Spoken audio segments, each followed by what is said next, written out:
আসসালামু আলাইকুম, শুভেচ্ছা সহ আমন্ত্রণ জানাচ্ছি দেশের এবং দেশের বাইরের সকল দর্শক শ্রোতাকে চ্যানেল আই সংবাদ আয়োজন নিয়ে বার্তাকক্ষে রয়েছি আহমেদ মেহেদী হাসান। সংবাদের শুরুতেই চলুন জেনে নেওয়া যাক ফ্রেশ আটা ময়দা সুজি সংবাদ শিরোনাম। এলজিআরডি উপদেষ্টা ভুল করে আগ্নেয়াস্ত্রের ম্যাগাজিন নিয়েছিলেন বলে স্বরাষ্ট্র উপদেষ্টার মন্তব্য। নিরাপত্তা ইস্যুতে কাউকে ছাড় না দেওয়ার ঘোষণা। আবু সাইদ হত্যা মামলায় ট্রাইব্যুনালে আনুষ্ঠানিক অভিযোগ জমা, পলাতক ২৬ জনকে গ্রেফতার করে হাজিরের নির্দেশ। চীন নির্বাচিত সরকারের সঙ্গে কাজ করতে চায় বললেন বিএনপি মহাসচিব। বাণিজ্য সহ দুদেশের নানা বিষয় ইতিবাচক আলোচনার দাবি।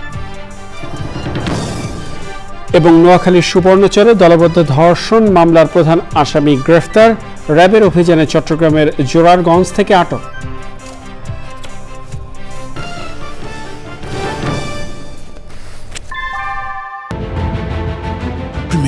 Inbuilt German technology, Bangladesh's first thermix rod, Salam Steel Thermax. সংবাদ শিরোনামগুলো জানাচ্ছিলাম প্রিয় দর্শক। এখনকার এই সংবাদ আয়োজন একই সঙ্গে চ্যানেল আইয়ের ইউটিউব চ্যানেলে এবং চ্যানেল আইয়ের ওটিটি প্ল্যাটফর্ম আই স্ক্রিনে লাইভ স্ট্রিমিং হচ্ছে। যাওয়া যাক বিস্তারিত সংবাদে।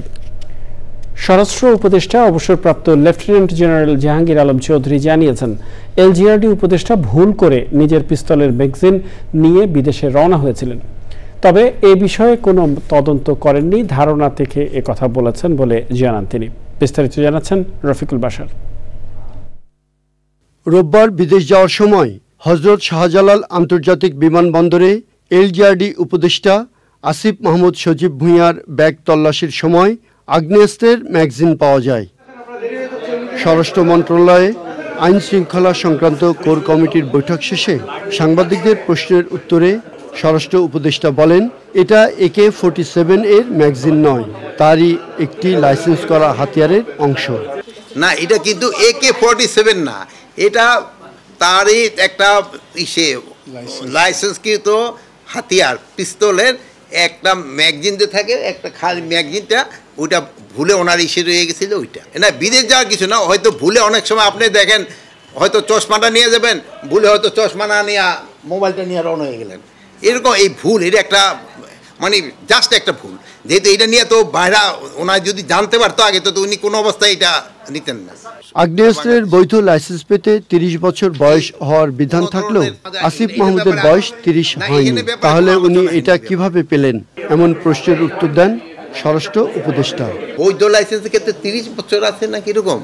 আমি অবশ্যই আইনটা মানে নতুন আইন হচ্ছে, আমি যেহেতু এই আইনটা পুরোটা দেখি না, এই ব্যাপারে আমি কিছু বলতে পারবো না। জিনিসটা তো বোঝা যায় যে হয় কি, আপনি যদি জানেন যে এখানে একটা হাতিয়ার নিয়ে ঢুকার কথা না, তা আপনার পকেটে যদি ধরেন হঠাৎ একটা গলি পাওয়া গেল, তো আপনি বোঝা যাবে যে এটা আপনি ভুলেই ঢুকছেন।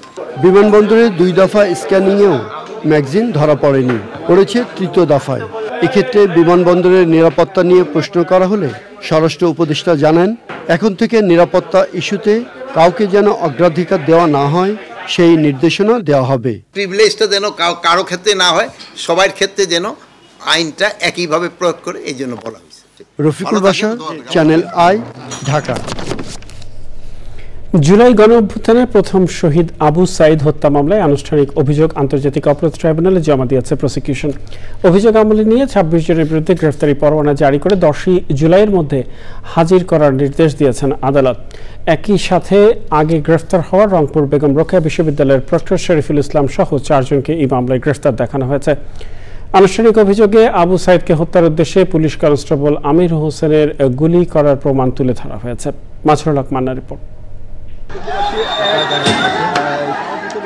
বৈষম্য বিরোধী ছাত্র আন্দোলন চলার সময় ২০২৪ সালের ১৬ জানুয়ারি পুলিশের গুলিতে নিহত হন বেগম রোকেয়া বিশ্ববিদ্যালয়ের শিক্ষার্থী আবু সাইদ। এ ঘটনায় নিহতের পরিবার চলতি বছরের 25 ফেব্রুয়ারি প্রসিকিউশনের কাছে অভিযোগ জমা দেন। আর 24 জুন প্রতিবেদন জমা দেয় তদন্ত সংস্থা। যাচাই বাছাই শেষে 109 পৃষ্ঠার আনুষ্ঠানিক অভিযোগ দাখিলের বিষয়টি আদালতকে জানায় প্রসিকিউশন। ঊর্ধ্বতন নেতৃত্বের নির্দেশে কিভাবে প্রাণঘাতী অস্ত্র ব্যবহার করে আবু সাঈদকে হত্যা করা হয়েছে তা তুলে ধরা হয়। প্রাণঘাতী অস্ত্র বা লিথাল ওয়েপন ব্যবহার করে ছাত্রদেরকে হত্যা করার জন্য সেই নির্দেশের ধারাবাহিকতায় রংপুরে অপরাধটা সংগঠিত হয়েছে। সুতরাং সুপিরিয়র দায় হচ্ছে শেখ হাসিনার, আসাদুজ্জামান খান কামালের, আইজিপির এবং তারপরে পুলিশের রংপুরের যারা ঊর্ধ্বতন কর্তা ছিলেন তাদের ব্যাপারে ঊর্ধ্বতন দায় এখানে এই মামলাতে পাওয়া গিয়ে। সুপিরিয়র রেসপন্সিবিলিটি বিশ্ববিদ্যালয়ের যারা ঊর্ধ্বতন কর্তা ব্যক্তি যারা এই মামলার আসামি তাদেরকেও এই দায়ে দায়ী করা হয়। মামলায় গ্রেপ্তার আছেন রংপুর বেগম রোকেয়া বিশ্ববিদ্যালয়ের প্রক্টর শরীফুল ইসলাম, ছাত্রলীগ নেতা ইমরান চৌধুরী আকাশ, কনস্টেবল সুজন চন্দ্র রায় ও আমির হোসেন। এ বিষয়ে শুনানি শেষে আদেশ দেন ট্রাইব্যুনাল 2। 30 জন আসামির বিরুদ্ধে অপরাধ আমলে গ্রহণ করে আগামী 10 জুলাই পরবর্তী শুনানির জন্য দিন ধার্য করেছেন। ওই দিন যে 4 জন আসামি গ্রেপ্তারকৃত আছে তাদেরকে গ্রেপ্তার দেখানো পূর্বক তাদেরকে উপস্থিত করানোর জন্য জেল অথরিটিকে নির্দেশ দিয়েছেন এবং বাকি যে 26 জন আসামি আছে তাদেরকে গ্রেপ্তার করে ওই তারিখে হাজির করার জন্য আইন শৃঙ্খলা রক্ষাকারী বাহিনীর প্রতি নির্দেশ দিয়েছেন। জুলাই আন্দোলনে আবু সাঈদ হত্যা মামলাটি আন্তর্জাতিক অপরাধ ট্রাইব্যুনালে প্রথম মামলা। মাঝহলক মান্না, চ্যানেল আই, ঢাকা। চীন সফর নিয়ে সংবাদ সম্মেলনে বিএনপি মহাসচিব বলেছেন, একটি নির্বাচিত সরকারের সঙ্গে কাজ করতে মুখিয়ে আছে চীন। এক চীন নীতির সমর্থন জানিয়ে রোহিঙ্গা প্রত্যাবর্তনে চীনের সহযোগিতা চেয়েছেন তারা। দুদেশের বাণিজ্যিক সম্পর্ক সহ অন্যান্য ইস্যুতে ইতিবাচক আলোচনা হয়েছে বলে জানান বিএনপি মহাসচিব। রাহুল রায়ের রিপোর্ট। শুক্রবার রাতে 6 দিনের চীন সফর শেষে দেশে ফিরেছে বিএনপির উচ্চ পর্যায়ের প্রতিনিধি দল। বিএনপি মহাসচিবের সঙ্গে 3 জন স্থায়ী কমিটির সদস্য সহ 9 জন ছিলেন এই প্রতিনিধি দলে। সবাইকে সঙ্গে নিয়ে বিকেলে চেয়ারপারসনের গুলশান কার্যালয়ে সফর নিয়ে সংবাদ সম্মেলন করেন বিএনপি মহাসচিব।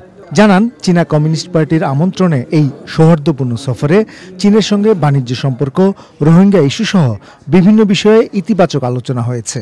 তারা অত্যন্ত আগ্রহের সঙ্গে এবং ঐকান্তিকতার সঙ্গে তারা এই বিষয়টির উপর কাজ করছেন। মিয়ানমার গভর্নমেন্টকে তারা রাজি করার চেষ্টা করছেন যে খুব দ্রুত এই এক্সপেক্টেশনটা খাওয়ার জন্য। দ্ব্যর্থহীনভাবে এক চীন নীতির প্রতি আমাদের দলীয় অবস্থান আমরা অত্যন্ত দৃঢ়ভাবে উচ্চারণ করেছি।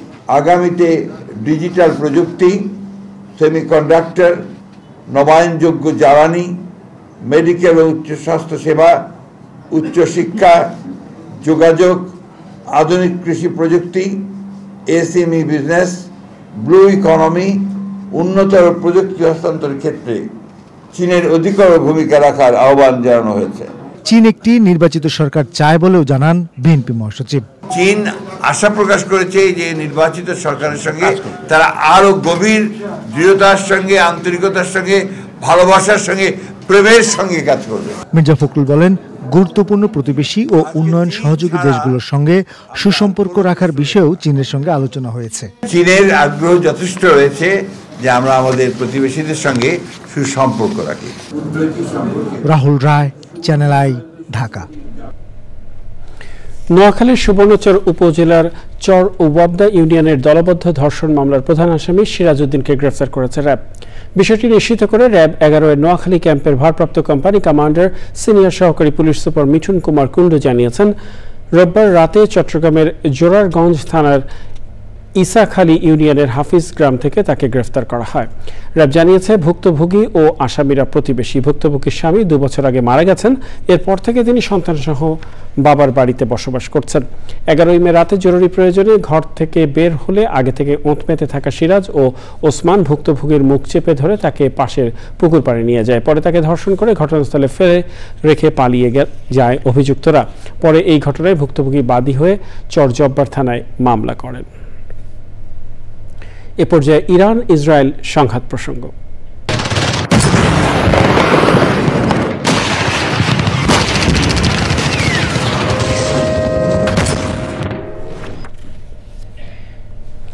মার্কিন প্রেসিডেন্ট ডোনাল্ড ট্রাম্প এবং ইসরায়েলের প্রধানমন্ত্রী বেনিয়ামিন নেতানিয়াহুর বিরুদ্ধে ফতোয়া জারি করেছেন ইরানের শীর্ষ শিয়া ধর্মীয় নেতা আয়াতুল্লাহ নাসের মাকরেম শিরাজি। তিনি এই দুই নেতাকে আল্লাহর শত্রু বলে আখ্যা দিয়েছেন। ইসরায়েলের সাথে 12 দিনের যুদ্ধে সামরিক কর্মকর্তা ও পরমাণু বিজ্ঞানী সহ কমপক্ষে 935 জন ইরানি নিহত হয়েছেন বলে দাবি করেছেন দেশটির বিচার বিভাগের এক মুখপাত্র। নিহতদের মধ্যে 132 জন নারী এবং 38 জন শিশু বলেও জানিয়েছেন তিনি। এদিকে ইরান ইসরায়েল যুদ্ধ আপাতত বন্ধ থাকলেও গাজায় হামলা অব্যাহত রেখেছে তেল আবিব। অবরুদ্ধ উপত্যকাটির বিভিন্ন অস্থায়ী আশ্রয় কেন্দ্রের পাশাপাশি হামলা চালাচ্ছে ত্রাণ বিতরণ কেন্দ্রগুলোতেও। গত 24 ঘন্টায় ইসরায়েলি হামলায় অন্তত 72 ফিলিস্তিনি নিহত হয়েছে, যার মধ্যে ত্রাণের অপেক্ষায় থাকা নিহতের সংখ্যাই বেশি। এ নিয়ে গত 27 মে থেকে এখন পর্যন্ত ত্রাণ নিতে এসে প্রায় 600 ফিলিস্তিনি নিহত হয়েছে।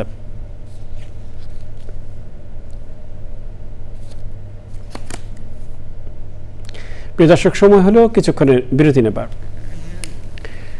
আর বিরতির পরে আরো যা নিয়ে ফিরছি। ভারতের তেলেঙ্গানায় রাসায়নিক কারখানার চুল্লি বিস্ফোরণে 12 জন নিহত, আহত 35, প্রাণহানি আরো বাড়ার আশঙ্কা।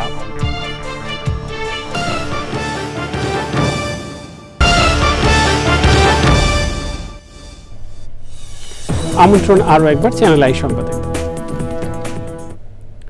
এ পর্যায়ে জানাবো আমিন জুয়েলার্স আন্তর্জাতিক সংবাদ।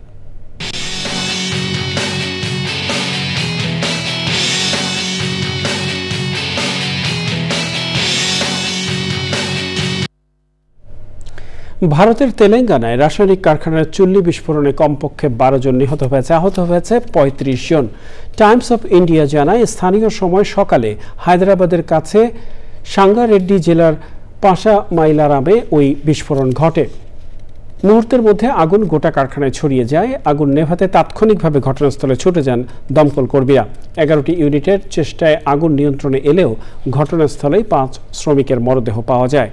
হাসপাতালে নেওয়ার পথে এবং নেওয়ার পর আরও 7 জনের মৃত্যু হয়। আহতদের কয়েকজনের অবস্থা গুরুতর হওয়ায় প্রাণহানি বাড়ার আশঙ্কা করা হচ্ছে। যাওয়া যাক কৃষি সংবাদে।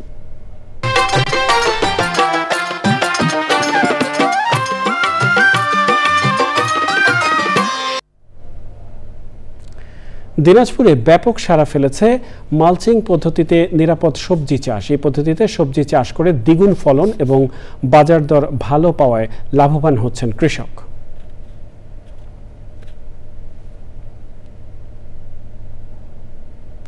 দেখবেন প্রকৃতি সংবাদ।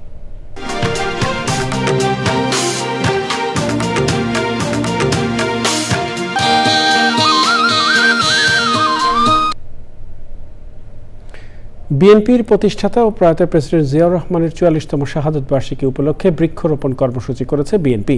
অনুষ্ঠানে প্রধান অতিথি ছিলেন বাগেরহাট জেলা বিএনপির সদস্য কাজী খায়রুজ্জামান শিপন।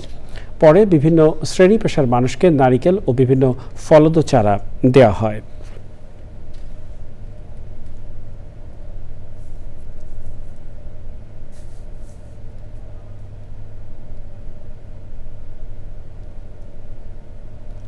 এক্সিম ব্যাংক বাণিজ্য সংবাদ।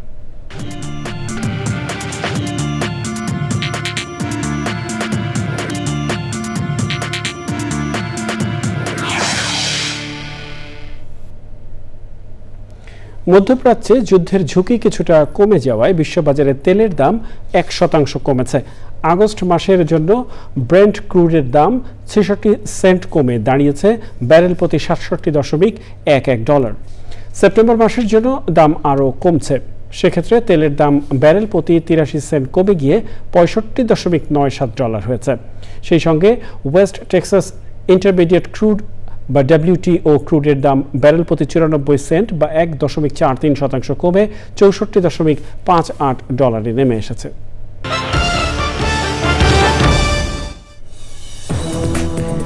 বিরতির পরে আবারও ফিরে এলাম চ্যানেল আই সংবাদে।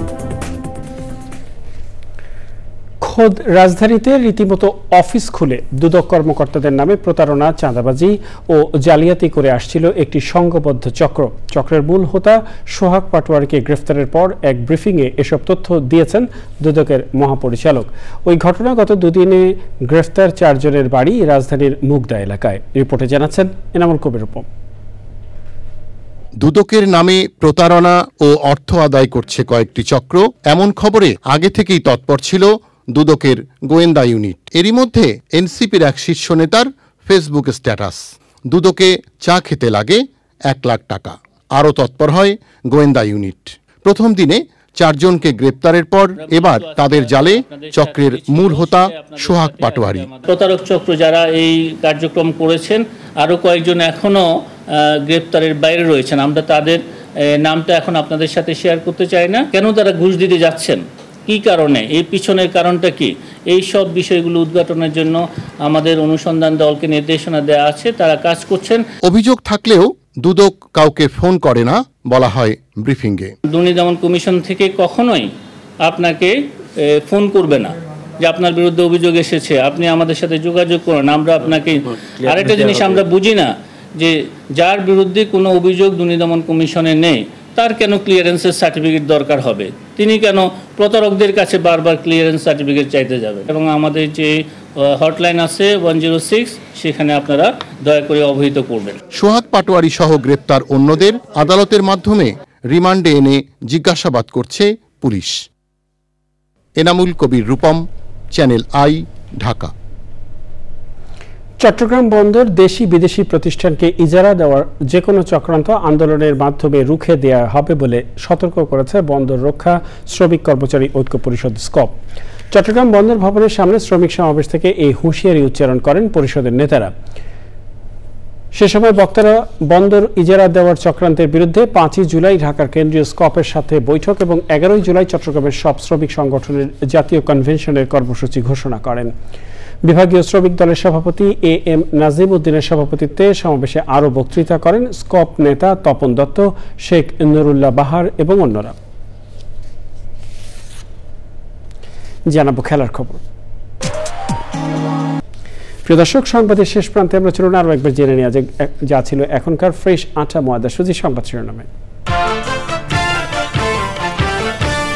এলজিআরডি উপদেষ্টা ভুল করে আগ্নেয়াস্ত্রের ম্যাগাজিন নিয়েছিলেন বলে স্বরাষ্ট্র উপদেষ্টার মন্তব্য। নিরাপত্তা ইস্যুতে কাউকে ছাড় না দেওয়ার ঘোষণা। আবু সাইদ হত্যা মামলায় ট্রাইব্যুনালে আনুষ্ঠানিক অভিযোগ জমা। পলাতক 26 জনকে গ্রেফতার করে হাজিরের নির্দেশ।